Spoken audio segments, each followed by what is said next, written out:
Bathroom का दरवाजा खुलता है और रुद्र बाहर आता है। रुद्र अन्या को इग्नोर कर चुपचाप आकर अपने बेड पर सो जाता है। उसे सोता देख अपने मुंह पर हाथ रखकर अन्या खुद को रोने से काफी रोकती है, पर उसकी कोशिश एकदम बेकार हो जाती है। वहीं रुद्र अन्या के रोने की आवाज सुनकर बेचैन हो जाता है। रुद्र को समझ नहीं आ रहा कि अन्या को क्या हो रहा है। जब उसे बर्दाश्त नहीं होता तो वो अपनी जगह से उठकर अन्या के पास जाता है। उसकी नजर फिर से उसके चेहरे पर टिक जाती है। अन्या सोफे के कोने में दुबक कर सो रही थी। ये देख रुद्र को बुरा लगता है। तभी उसकी नजर टेबल पर रखकर पेपर्स पर पड़ती है। रुद्र जल्दी से उठाकर उसे चेक करता है। पेपर्स काफी जगह से गीले थे, जिसे साफ पता चल रहा था कि अन्या के आंसुओं के कारण हुआ था। रुद्र पेज पलटता है और देखता है कि अन्या ने उस पर साइन कर दिया था। ये देख रुद्र को न जाने क्यों अच्छा नहीं लग रहा था, लेकिन ये तो उसी का फैसला था। रुद्र पेपर का वो सेक्शन खोलता है जहां अन्या को पैसों की रकम भरनी थी। वो कॉलम ब्लैंक देखकर रुद्र ठहर सा जाता है। वो अन्या को कहता है, आखिर तुम करना क्या चाहती हो? इतना बड़ा मौका तुमने बस गवा दिया। रुद्र ने आज तक इतनी सारी लड़की देखी थी जो पैसों के लिए उसके साथ सोने को तैयार रहती थी। कोई लड़की अगर उसके पास आई है तो वो सिर्फ पैसों के लिए, लेकिन अन्या ने पैसों में कोई दिलचस्पी ही नहीं दिखाई और इतनी आसानी से उन पेपर्स पर साइन कर दिए। रुद्र अपने ख्यालों में गुम था। तभी उसकी नजर अन्या पर जाती है, जो शायद ठंड से खुद में सिमटी जा रही थी। ये देख रुद्र जल्दी जल्दी अपने बेड से ब्लैंकेट और पिलो लेकर आता है। जैसे ही रुद्र उसे कंबल उड़ाने लगता है, अन्या उसकी बाजू पकड़कर उसे लिपटकर सो जाती है। अन्या सोते हुए इतनी मासूम लग रही थी कि रुद्र उसे खुद से जैसे दूर नहीं कर पा रहा था। उसे भी ये नहीं पता चला कि कब वो उसे देखते देखते उसके बगल में सो गया। रुद्र और अन्या एक दूसरे के आगोश में बेफिक्र सो रहे थे। उन्हें पता ही नहीं था कि कैसे एक मजबूरी का बना रिश्ता उन्हें करीब लाने की तैयारी में था। सुबह के 6 बज रहे थे। रुद्र और अन्या एक दूसरे से लिपटकर आराम से सो रहे थे। वैसे रुद्र की नींद तो काफी कच्ची हुआ करती थी और वक्त से पहले उठने की उसकी आदत थी, लेकिन आज उसे वक्त का कुछ होश ही नहीं था। वो काफी लंबे अरसे के बाद ऐसी मीठी नींद सो रहा था। रुद्र उठता है। उसकी नजर खुद ब खुद अपनी बाहों में सुकून से सो रही अन्या पर चली जाती है। अपने आसपास एक बार नजर घुमाता है। वो अन्या के साथ सोफे पर एक ही ब्लैंकेट ओढ़े सो रहा था। वो झट से अपना एक हाथ उसकी कमर से हटाता है, लेकिन तभी अन्या नींद में रुद्र को कसकर पकड़ लेती है, जिसकी वजह से रुद्र हिल तक नहीं पाता है। अन्या की इस हरकत से रुद्र उसे गुस्से में एक नजर देखता है, लेकिन नींद में सोई हुई अन्या को देखकर उसका गुस्सा एक पल में गायब हो जाता है। उसका हाथ खुद ब खुद उसके चेहरे के करीब बढ़ने लगता है। अपनी उंगली से उसके चेहरे पर आ रहे बालों को हटाते हुए उसे प्यार से देखने लगता है। रुद्र को न जाने क्यों आखिर उसे ऐसे देखे सुकून महसूस हो रहा था, लेकिन रुद्र की छुवन का एहसास होते ही अन्या अपनी आंखें अचानक खोल देती है। दोनों की आंखें एक दूसरे से मिलती है। उनमें एक अलग ही कशिश थी, जिसकी वजह से वो उस पल में कहीं खो से गए। अन्या और रुद्र एक दूसरे में डूबे थे। तभी अन्या को होश आता है और वो बड़बड़ाते हुए बैठ जाती है। उसकी हड़बड़ाने की वजह से उसका और रुद्र का सिर टकरा जाता है। अन्या अपनी पलकें झुकाकर सहमी आवाज में कहती है, जी सॉरी, मैंने जानबूझकर नहीं किया, वो गलती से हो गया। रुद्र अपना सर झटकते हुए उठने लगता है, लेकिन अन्या तुरंत उसकी शर्ट को पकड़कर उसे रोकते हुए वापस अपने पास बैठा लेती है। अन्या के ऐसे खींचने से रुद्र के शर्ट के बटन टूटते हुए जमीन पर बिखर जाते हैं। रुद्र के 8 पैक एब्स दिखने लगते हैं। ये देखकर रुद्र अपनी आंखें मीचते हुए गुस्से में कहता है, ये क्या हरकत है? अन्या उसके ऐसे चिल्लाने पर और भी ज्यादा सहम जाती है। वो तुरंत अपना सर हिलाते हुए कहती है, सॉरी, मैंने जानबूझकर नहीं किया। मेरा मंगलसूत्र आपके शर्ट में फंसा हुआ है, अगर आप ऐसे उठते तो टूट जाता। इतना बोल अन्या रुद्र के सीने के करीब बढ़कर अपना मंगलसूत्र छुड़ाने लगती है। ये सब रुद्र को एक नई फीलिंग में डुबा रहा था, जिसे वो आज तक अनजान बैठा था। अन्या मंगलसूत्र निकालने की कोशिश कर रही थी। उसके बाल बार बार उसके चेहरे पर आ रहे थे, जिनसे वो परेशान होकर पीछे हटा रही थी। अन्या को अपने इतने करीब देख रुद्र की चिड़चिड़ाहट एक पल में गायब हो गई। वो अपना हाथ बढ़ाकर जैसे उसके बालों को हटाने ही वाला था, तभी अन्या मंगलसूत्र छुड़ा लेती है और एक बार फिर उसका सिर रुद्र के सिर से टकरा जाता है। अन्या वापस से उसे सॉरी बोलने ही वाली होती है कि रुद्र गुस्से में सोफे से उठकर वॉशरूम चला जाता है। अन्या तो उसे ताकती ही रह जाती है। फिर वो अपने सर पर चपत लगाते हुए कहती है, क्या कर रही है अन्या? तू तो पागलों जैसा बिहेव कर रही है। शादी के पहले ही दिन की शुरुआत ऐसे ऑकवर्ड तरीके से हुई, पूरा साल कैसे काटेगी इसके साथ, न जाने अब क्या क्या होना बाकी है। फिर वो अपने पास ब्लैंकेट को देखकर सोचते हुए खुद से कहती है, ये कहाँ से आया और ये आदमी मेरे इतने करीब क्यों था, कहीं इसने नींद में मेरा फायदा उठाने की कोशिश तो नहीं की ना। फिर खुद से ही कहती है, अरे नहीं, मैं भी कुछ भी सोच रही हूँ, देखा नहीं कल इस अकड़ू रॉय चौहान ने क्या कहा था, मेरे लिए शादी कोई मायने नहीं रखती, तुम इस घर की बहू तो बन सकती हो लेकिन मेरी वाइफ बनने की कोशिश भी मत करना। अगर उसके लिए शादी कोई मायने ही नहीं रखती तो मैं क्यों सोचूं, मुझे भी कोई मतलब नहीं साथ में से। ऐसे ही अन्या खुद से बड़बड़ाती है। तभी रुद्र वॉशरूम से फ्रेश होकर बाहर निकलता है और बिना अन्या को देखे चुपचाप कमरे से बाहर चला जाता है। अन्या अपनी नजर कमरे में चारों तरफ दौड़ाते हुए एक ठंडी आंख भरती है। दूसरी तरफ चौहान विला के बैक एरिया में एक बड़ा सा जिम बना हुआ है जहां हर तरह की मशीन्स रखी है। रेहान और तवीश और अभय एक्सरसाइज कर रहे हैं। शौर्य मिरर के सामने खड़े होकर अपनी बॉडी को अलग अलग पोज में निहार रहा था। रेहान उसे देख मजे लेते हुए कहता है, शौर्य ब्रो, 15 मिनट वर्कआउट से आपके एब्स में एक बढ़ नहीं जाएगा। ये बोलकर वो तवीश को ताली देता है। शौर्य उसे घूरते हुए कहता है, मुझे पता है, मैं तो बस देख रहा था कि कहीं अपने यार का शादी की खुशी में वजन तो नहीं बढ़ गया। ये बोलकर वो टोवल से पसीने को पोंछता है। तभी तवीश कहता है, वैसे आज रुद्र भाई कहाँ रह गए, वो तो वक्त से पहले चलने वाले इंसान हैं। उनकी बात सुनकर शौर्य शरारती मुस्कान से कहता है, अरे छोटे, आज से पहले उसकी शादी नहीं हुई थी ना, इसलिए सारा वक्त उसका हुआ करता था, लेकिन अब तो कोई आ गई है। तीनों हंसने लगते हैं। तभी जिम का डोर खुलता है और रुद्र अंदर आता है। उसे देखकर सबके चेहरों पर शरारती मुस्कान आ जाती है। रुद्र बिना किसी के चेहरे के भाव पर ध्यान दिए अपना वर्कआउट शुरू कर देता है। शौर्य सबको आंख मारकर रुद्र के पास जाता है। वो रुद्र के ट्रेडमिल पर अपना हाथ टिकाकर कहता है, और भाई, आज तुम्हारी घड़ी बंद हो गई या कल रात नींद ज्यादा अच्छी आई। रुद्र उसकी बात इग्नोर कर देता है। ये सुन रुद्र के जहन में अन्या का सुबह वाला चेहरा याद आता है और वो कहीं खो जाता है। तो शौर्य उसके कंधे को अपने कंधे से हिट करते हुए कहता है, क्या भाई, कहाँ खो गए, भाभी के ख्यालों में खोए हो। रुद्र शौर्य की ऐसी बेतुकी बातें सुन सुनकर पक चुका था। वो गुस्से में अपने जबड़े भींचता है और शौर्य को घूर कर कहता है, अगर अब तुम में से किसी ने एक वर्ड भी कहा तो मैं तुम सबको घर से बाहर फिकवा दूंगा। ये सुनकर सब अपने कदम पीछे कर लेते हैं, क्योंकि वो जानते थे कि अगर अब उन्होंने सोए हुए शेर को छेड़ा तो ये सच में ऐसा कर सकता है। इसलिए सब वापस अपने वर्कआउट में लग गए। जिम के बाद रुद्र वापस अपने कमरे में आता है। वो देखता है अन्या ने अब तक शादी का जोड़ा पहना हुआ है। अन्या रुद्र को कुछ कहने को होती है।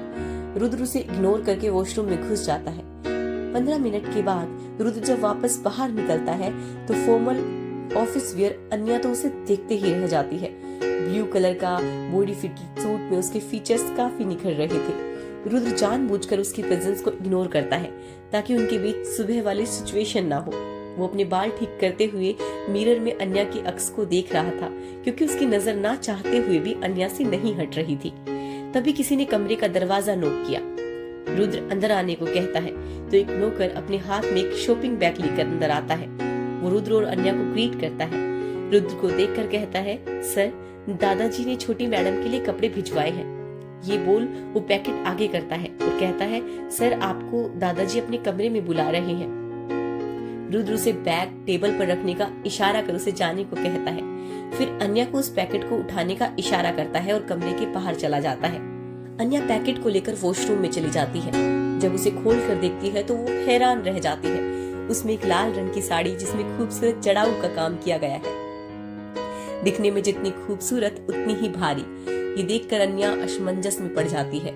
हल्की फुल्की साड़ी पहनने वाली अन्या भारी साड़ी को संभालना नहीं जानती थी, लेकिन वो कुछ कर भी नहीं सकती थी। अन्या एक ठंडी आह भरते हुए और आधे घंटे की मशक्कत के बाद आखिर साड़ी पहन ही लेती है। साड़ी पहनना अन्या के लिए जंग लड़ने से कम नहीं था। साड़ी के साथ एक कुंदन का हार था जो कि काफी खूबसूरत था। अन्या गले में कुंदन के हार के साथ मंगलसूत्र पहन लेती है और अपने लंबे घने बाल खोलती है।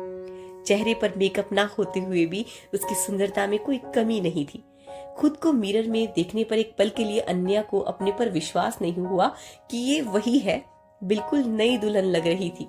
बस एक कमी थी, सिंदूर, वो भी उसके पास नहीं था। रुद्र दादाजी के कमरे का दरवाजा नोक करता है। दादाजी उसे अंदर आने को कहते हैं। उनके इशारे पर रुद्र सोफे पर बैठ जाता है। दिग्विजय जी अपनी कड़क आवाज में रुद्र को देखते हुए कहते हैं, तो आपने क्या सोचा है?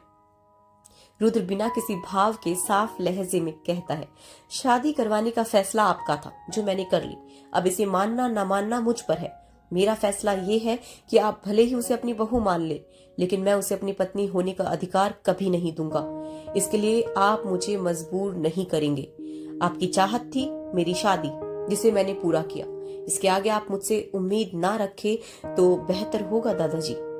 रुद्र के इस फैसले के बारे में दिग्विजय जी पहले से अनजान नहीं थे। आखिर उन्होंने अपने पोते को बचपन से पाला था। उन्हीं की शिक्षा और गुण उसके अंदर थे, इसीलिए वो बिल्कुल शांत रहे। दादाजी शांत लहजे में रुद्र से कहते हैं, तुमने अब तक मुझसे पूछा नहीं आखिर मैंने इसी लड़की को तुम्हारे लिए क्यों चुना? तुम तो उस दिव्यांका से शादी करना चाहते थे। ये सवाल तो रुद्र के जहन में भी कई बार आया था, लेकिन अपने दादाजी के फैसले पर आज तक उसने सवाल नहीं किया था, इसलिए उसने ये बात भी बिना आपत्ति के मान ली थी। और वैसे भी रुद्र ये शादी बस एक फॉर्मेलिटी के लिए कर रहा था, और दिव्यांका को चुनना उसके 2 साल पहले की गई गलती की भरपाई के लिए था। रुद्र अपने दादाजी की आंखों में देखकर कहता है, जरूरत नहीं है। रुद्र का जवाब सुनकर दिग्विजय जी मुस्कुराते हैं। वो अपने मन में कहते हैं, जरूरत तो है लेकिन वक्त नहीं। जब वक्त आएगा तो तुम खुद उस रात से रूबरू करवाएंगे। दिग्विजय जी रुद्र से कुछ नहीं कहते, क्योंकि वो जानते थे उनका पोता ऐसे तो उनकी बात मानने से रहा, इसीलिए उन्होंने कुछ और ही सोच रखा था। दादाजी के हुक्म पर सब बाहर आ जाते हैं। रुद्र, रेहान, तविश, अभय, शौर्य और एक कोने में आकाश भी। तविश, अभय, शौर्य सब चौहान मेंशन में ही अधिकतर रहा करते थे, क्योंकि दादाजी उन्हें भी अपने पोते जैसा ही मानते थे। शौर्य के पेरेंट्स प्लेन क्रैश में काफी पहले गुजर गए थे। वो अकेला था और एशिया का टॉप एक्टर भी। वहीं अभय और तविश के डैड और स्टेप मॉम थे। उनके दादाजी दिग्विजय के एक अच्छे दोस्त भी थे, लेकिन बीमारी की वजह से वो जल्दी गुजर गए। अभय को अपने डैड से कोई मतलब नहीं था और न उनकी दौलत से, इसलिए उसने खुद का 7 स्टार होटल का एम्पायर खड़ा किया था। तविश कभी कभार गोयल हाउस चला जाता था, लेकिन उसे भी कुछ खास मतलब नहीं रहता था, इसीलिए दिग्विजय जी उसे अपने घर में ले आए थे। सब हॉल में बैठे थे, तभी सबको पायल की आवाज सुनाई देती है। ये उनके घर में 25 साल बाद हो रहा था, जब किसी की पायल की आवाज आ रही थी। सबकी नजर खुद ब खुद सीढ़ियों पर चली जाती है। वहां अन्या उस साड़ी में संभलते हुए ध्यान से नीचे उतर रही थी। वो इतनी सुंदर लग रही थी कि सब लोग उसे देखते ही रह गए, और रुद्र की तो उसे देख सच में सांस अटक गई। उसका दिल जोरों से धड़कने लगा। ये पहली बार था कि किसी लड़की की खूबसूरती उसे इस तरह कायल कर रही थी। वो बिना अपनी पलकें झपकाए एकटक बस उसे देख रहा था। शौर्य ने रुद्र का रिएक्शन देखकर धीरे से उसके कान के पास जाकर कहा, भाभी बहुत सुंदर लग रही है ना? रुद्र ने भी खोए हुए अंदाज में बस हाँ में सर हिला दिया, जिसे देख शौर्य को तो अपनी आंखों पर विश्वास ही नहीं हो रहा था। लेकिन रुद्र को जल्दी अपनी बात का एहसास हुआ। वो शौर्य को एक तीखी नजर देखकर अपना फोन निकालकर उसमें कुछ करने का नाटक करने लगा, लेकिन न चाहते हुए भी उसकी नजर बार बार अन्या पर जा रही थी। वहीं अन्या ने जब अपने सामने सारे मेल मेंबर्स को खुद को ऐसे देखते पाया तो वो काफी ऑकवर्ड फील करने लगी। वो अपनी साड़ी ठीक करते हुए मुस्कुराने की कोशिश कर रही थी। तभी दिग्विजय जी ने अन्या की अपनी ओर आने का इशारा करते हुए कहा, बहू इधर मेरे पास आओ। अन्या भी उनकी बात सुनकर धीरे से सिर हिलाते हुए उनकी ओर बढ़ने लगी। वो सबसे पहले उनके पैर छूकर उनसे आशीर्वाद लेती है। दिग्विजय जी भी मुस्कुराते हुए उसके सर पर हाथ रखकर उसे आशीर्वाद देते हैं। फिर वह अपने आसपास एक नजर दौड़ाते हुए सबको देखती है। वहां वो दिग्विजय जी और रुद्र के सिवा शायद किसी को नहीं जानती थी। दादाजी अन्या की तरफ देखकर अपनी रोबदार आवाज में कहते हैं, तुम अब तक अपने परिवार से नहीं मिली ना? आओ मैं तुम्हें सबसे मिलवाता हूँ। वो सबसे पहले सोफे पर बैठे एक शांत से आदमी की ओर इशारा करते हुए कहते हैं, यह है आकाश रॉय चौहान, तुम्हारे ससुर और रुद्र के पिता। दादाजी की बात सुनकर अन्या उनकी तरफ बढ़ती है और झुककर उनके पैर छू लेती है। जब से अन्या वहां आई थी, आकाश उसे अपनी पारखी नजर से देख रहे थे। उन्हें अन्या में अपनी कौशल्या की छवि दिख रही थी, वैसी ही सादगी और मासूमियत से भरा चेहरा, होठों पर मन मोह लेने वाली मुस्कान, ये सब उन्हें आज अपनी पत्नी की याद दिला रहा था। आशीर्वाद देने के लिए उनका हाथ अपने आप अन्या के सर पर आ गया। ये देखकर वहां बैठे सभी लोग हैरान थे। आकाश ने शायद ही इन 25 सालों में किसी के सर पर अपना हाथ फेरा हो, वो भी इतने प्यार से। ये हक तो उन्होंने अपने दोनों बेटों तक को नहीं दिया था। अन्या अपने चेहरे पर मुस्कान लिए उन्हें एक नजर देखती है, फिर दादाजी के पास वापस आ जाती है। आकाश की आज आंखें नम थी। दादाजी एक प्राउड स्माइल के साथ कहते हैं, आओ बाकी लोगों से मिलते हैं। ये है रेहान राय चौहान, रुद्र का छोटा भाई। दादाजी बस इतना कहते हैं कि रेहान एक्साइटेडली आगे आकर अन्या को साइड हक करते हुए कहता है, वेलकम भाभी, मैं आपका प्यारा दुलारा नटखट सा देवर। रेहान को देख अन्या मुस्कुराते हुए उसे हेलो कहती है, लेकिन किसी की नजर थी जो काफी जानलेवा तरीका से रेहान के हाथ को देख रही थी जो अन्या के कंधे पर था। रेहान अपनी बातों में मग्न अन्या को अपने बारे में बता रहा था, जिसे वो मुस्कुराते हुए सुन रही थी। रुद्र का ये लुक शौर्य और अभय ने देख लिया था, जिसके बाद रेहान के आने वाले कल के बारे में सोच सोचकर वो दोनों अपनी हंसी को कंट्रोल नहीं कर पा रहे थे। तभी तविश भी आगे आकर अन्या से हाथ मिलाता है। ये देखकर रुद्र गुस्से में उठता है और अन्या और रेहान को घूरते हुए दादाजी के पास आकर कहता है, मेरी मीटिंग है, मैं ऑफिस जा रहा हूँ। दादाजी कुछ कह पाते या रोक पाते, उससे पहले रुद्र तेजी से बाहर निकल जाता है। अन्या रुद्र को जाते हुए देखकर सोचती है, अब इसे क्या हुआ, ये मुझे ऐसे क्यों घूर रहा था, बड़ा अजीब है यार ये। अन्या तो उसके लुक को भाप नहीं पाई, लेकिन रेहान अपने भाई के हर लुक से वाकिफ था, इसलिए वो भोली सूरत बनाते हुए शौर्य और अभय से पूछता है, क्या मैंने कुछ अभी गलत किया? भाई मुझे ऐसे क्यों देख रहे थे? रेहान के ऐसे पूछने पर शौर्य की हंसी छूट जाती है। वो आगे बढ़ रेहान की गालों को जोर से पिंच करते हुए कहता है, अरे अरे, जैसे कि तू रुद्र को जानता नहीं है। जो चीज उसकी है उसे कोई दूसरा आंख उठाकर भी देखे तो वो बर्दाश्त नहीं कर सकता। तूने तो इतना बोलते बोलते शौर्य अन्या की ओर इशारा करता है, जो उसे ही देखकर उसकी बातों का मतलब समझने की कोशिश कर रही थी।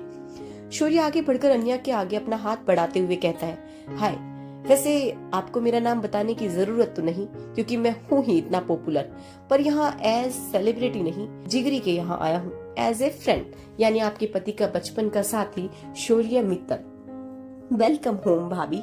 अन्या भी खुशी खुशी हाथ मिला लेती है। आखिर उसका क्रश शौर्य मित्तल जो उसके सामने था, लेकिन अफसोस अब वो रिश्ते में उसकी भाभी थी। अभय भी खुद को इंट्रोड्यूस कराता है। सबका नेचर अन्या के प्रति सॉफ्ट और जोली था, बस रुद्र को छोड़कर। अन्या सबको देखकर सोचती है, क्या सच में ये उस अकड़ू राय चौहान का परिवार है? इस परिवार में तो वो कहीं भी मैच नहीं होता। दादाजी सबके शॉर्ट इंट्रोडक्शन के बाद अन्या को कुछ मीठा बनाने के लिए बोलते हैं और एक नौकर के साथ उसे किचन में भेज देते हैं। अन्या अपनी भारी भरकम साड़ी को संभालते हुए किचन में जाती है। किचन को देखकर उसे काफी हैरानी होती है। किचन बहुत बड़ा और सुंदर था। एक मिडिल क्लास फैमिली से आई अन्या के लिए ये सब एक सपने जैसा था, लेकिन एक और बात थी जिसे देखकर वो थोड़ा वियर्ड महसूस कर रही थी। क्या था ऐसा जिसे देखकर अन्या वियर्ड फील कर रही थी? जानने के लिए सुनते रहिए मजबूरी में बंधा एक रिश्ता on YouTube channel Ruchi Agarwal.